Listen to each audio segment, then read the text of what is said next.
Are you wondering what rock and roll legends Buddy Holly, Ritchie Valens, and the Big Bopper have to do with rail fanning in the state of Iowa? Iowa is a great place for rail fanning. Within about a 2-hour drive, you can visit the Iowa Interstate, the Iowa Northern, and the Iowa Traction. The Iowa Traction is headquartered in Mason City, and Mason City, Iowa is only about a 10-mile or 17-minute drive from Clear Lake, Iowa. And that is where our story begins today.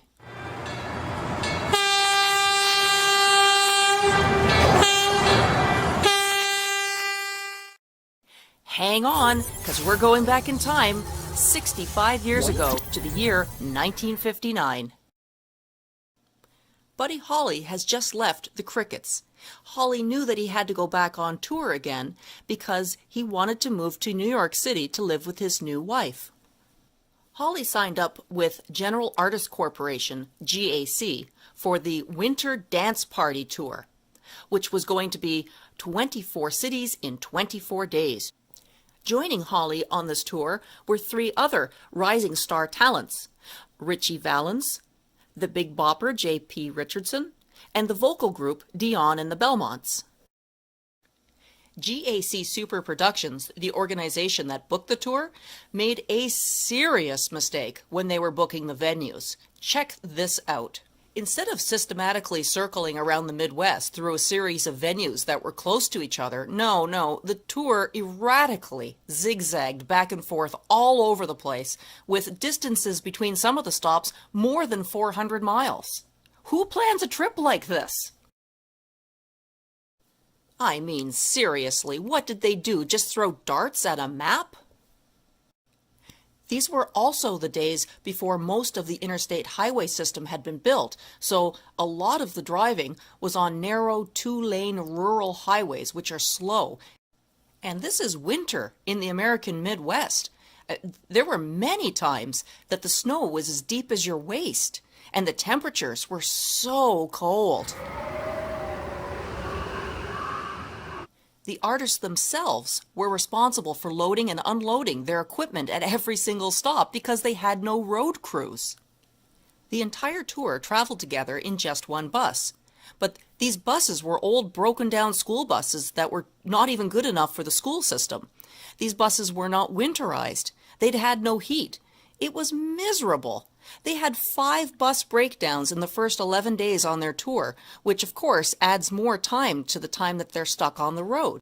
By the time the group had arrived in Clear Lake, Iowa, on February 2nd, 1959, they'd already been on the road for 11 days and driven more than 2,600 miles. The concert at the Surf Ballroom was a great success, and they played between 8 p.m. and midnight.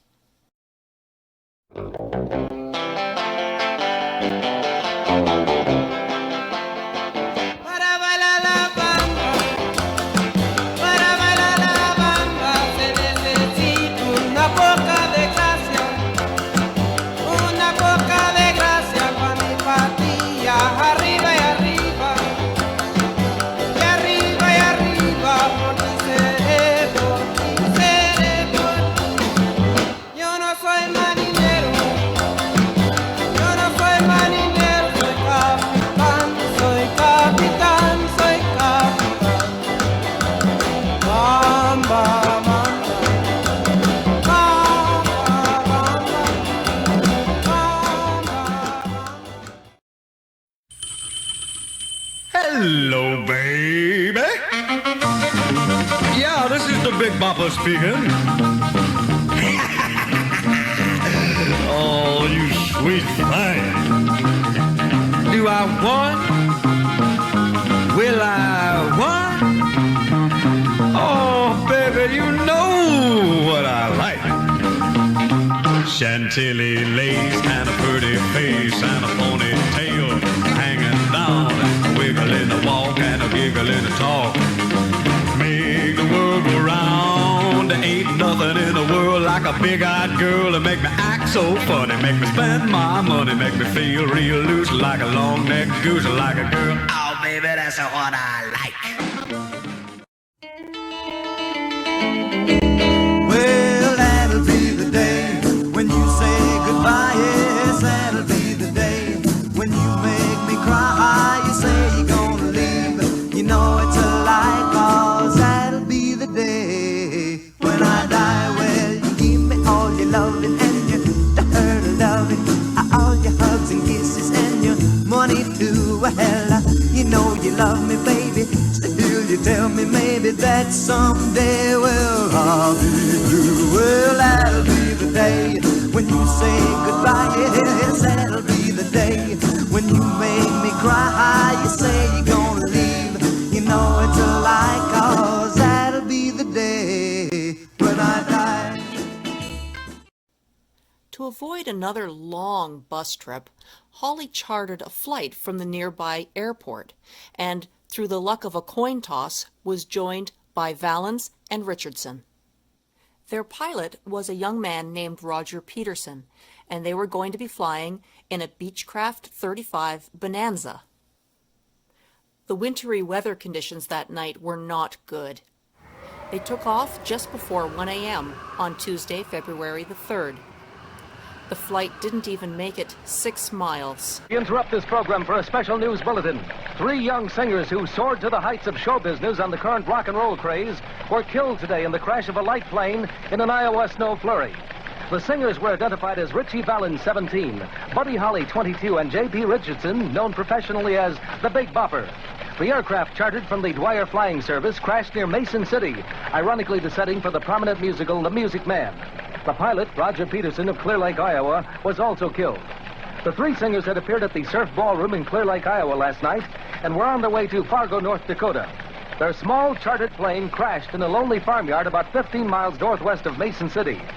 And from this lonely field, we head back to today.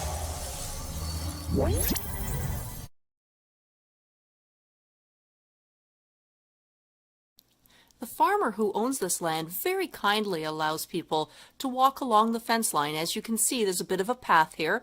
It's about a 7 or 8 minute walk. It's about a third of a mile. And when you get to it, you'll know, because this is what you'll see.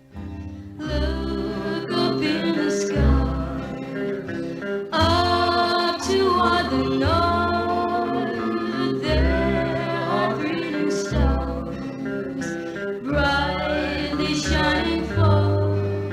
They're shining so bright from heaven above.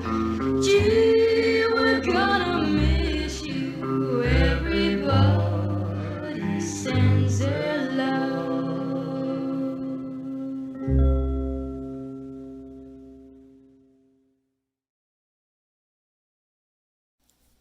If you liked this video and you want to see more, I invite you to subscribe to my channel so you can see all the latest. Thank you for watching. And the 3 men I admire most, the Father, Son, and the Holy Ghost, they caught the last train for the coast, the day the music